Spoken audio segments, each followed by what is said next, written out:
സുഹൃത്തുക്കളെ, സഹോദരങ്ങളെ, എല്ലാവർക്കും ന്യൂസ് കേരള TVM-ലേക്ക് സ്വാഗതം. അപ്പോൾ ശരിക്കും ഡൊണാൾഡ് ട്രംപ് വട്ടാണ്. എത്ര ആലോചിച്ചിട്ട് പിടുത്തം കിട്ടുന്നില്ല. ഈ ലോകം കണ്ടിട്ടുള്ള ഇന്ന് വരെ ഒരു ഭരണാധികാരി ഇത്രയും ഭ്രാന്ത് പിടിച്ചതുപോലെ സംസാരിക്കുന്ന, ബുദ്ധിയില്ലാത്തതുപോലെ സംസാരിക്കുന്ന, വിവേകമില്ലാത്തതുപോലെ സംസാരിക്കുന്ന, ഇന്നലെ പറഞ്ഞതും ഇന്ന് ഉച്ചയ്ക്ക് പറഞ്ഞതും ഇന്ന് രാവിലെ പറഞ്ഞതും ഒക്കെ മാറ്റി പറയുന്ന ഒരു ഭരണാധികാരിയെ ആദ്യമായിട്ടാണ് ചരിത്രത്തിൽ നമുക്ക് കാണാൻ കഴിയുന്നത്. നിങ്ങൾ കണ്ടിട്ടില്ലേ എന്തൊക്കെയാണ് ട്രംപ് പറയുന്നത്? ഒരു രാവിലെ പറയും, ഇറാനുമായിട്ടുള്ള ചർച്ച ഞങ്ങൾ നടത്തി വിജയിച്ചിരിക്കുകയാണ്, ഞങ്ങൾ യുദ്ധത്തിൽ ജയിച്ചു, ഇനി ഒരു പ്രശ്നങ്ങളില്ല. ഉച്ചയാകുമ്പോഴത്തേക്ക് പറയും, ഇറാനിലുള്ള എല്ലാ വൈദ്യുത നിലയങ്ങളും പാലങ്ങളും ഞങ്ങൾ തകർക്കും, ഇറാനെ ഞങ്ങൾ അങ്ങനെ ചെയ്യും, ഇങ്ങനെ ചെയ്യും.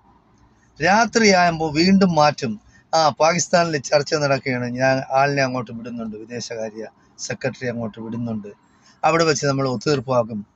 പിന്നെ പിറ്റേന്ന് രാവിലെ ആകുമ്പോൾ പറയാണ്, ഞങ്ങൾ കുറച്ച് നിർദ്ദേശങ്ങൾ അങ്ങോട്ട് വെച്ചിട്ടുണ്ട്, അല്ലെങ്കിൽ വെക്കും, ആ നിർദ്ദേശങ്ങൾ അംഗീകരിച്ചാൽ ഇറാന് നല്ലതാണ്, ഇല്ലെങ്കിൽ ഇറാന് ഞങ്ങൾ മുച്ചൂടും നശിപ്പിക്കും. എന്തൊക്കെയാണ് പറയുന്നതെന്ന് യാതൊരു പിടുത്തവുമില്ല. ഇയാൾ ബുദ്ധിയുള്ളവനാണ്, ബുദ്ധിയില്ലാത്തവനാണ്, സമതലം തെറ്റിയോ? കാര്യം ഒരു പ്രായം കഴിയുമ്പോൾ മനുഷ്യന്മാർക്ക് ബുദ്ധിസ്ഥിരത ഇല്ലാതാവും. അപ്പൊ എന്താണ് പറയുന്നതെന്നോ എന്താണ് പ്രവർത്തിക്കുന്നതെന്നോ ഒരു ബോധവും കാണൂല. അപ്പൊ അതിന്റെ കുഴപ്പമാണോ എന്ന് എന്തായാലും ശരി, അമേരിക്കൻ ഭരണവൃത്തങ്ങളെങ്കിലും ബാക്കിയുള്ള വൈസ് പ്രസിഡന്റോ അല്ലെങ്കിൽ ബാക്കിയുള്ള ഈ അധികാരപ്പെട്ടവരോ ഒക്കെ ഇദ്ദേഹത്തിന് ഒരു ചെക്കപ്പെങ്കിലും ചെയ്യിക്കണ്ടേ? ഇങ്ങനെ പറയുന്നതിന് എന്താണ് കുഴപ്പം? ഇയാൾക്ക് എന്തെങ്കിലും കുഴപ്പങ്ങളുണ്ടോ? പറയാൻ കഴിയില്ല. കാരണം കുറച്ച് ദിവസം നിങ്ങൾക്ക് മുമ്പ് പറഞ്ഞ് ഇന്ത്യക്ക് 30 ദിവസത്തേക്ക് അല്ലെങ്കിൽ 50 ദിവസത്തേക്ക് പുറത്ത് നിന്ന് ക്രൂഡ് ഓയിൽ വാങ്ങിക്കാനായിട്ട് പെർമിഷൻ കൊടുത്തു. എന്താ അമേരിക്ക ലോകത്ത് പെർമിഷൻ കൊടുക്കുന്നത്?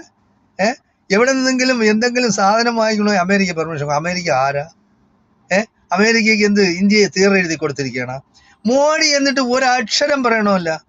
ട്രംപിന്റെ വേറൊരു പതിപ്പ് തന്നെ മോഡിയും. അല്ലെങ്കിൽ പറയണ്ടേ, ആണാണെങ്കിൽ പറയണ്ടേ, ട്രംപ് നീ എന്നാണ് ഞങ്ങൾക്ക് അനുമതി പെർമിഷൻ തരാനായിട്ട് നിനക്ക് ഞാൻ എഴുതി തന്നത്? നിന്റെ പെർമിഷൻ ഇല്ലാതെ ഞങ്ങൾക്ക് ക്രൂഡ് ഓയിൽ വാങ്ങിച്ചൂടെ? എവിടെ നിന്ന്? ഞങ്ങൾക്ക് മനസ്സായത് ഞങ്ങൾ ചെയ്യും, ഞങ്ങൾക്ക് ഇഷ്ടമുള്ളത് എന്ന് പറയാനുള്ള തൻ്റെ ഇടമില്ലാത്ത ഒരു പ്രൈം മിനിസ്റ്റർ ഇന്ത്യക്ക്.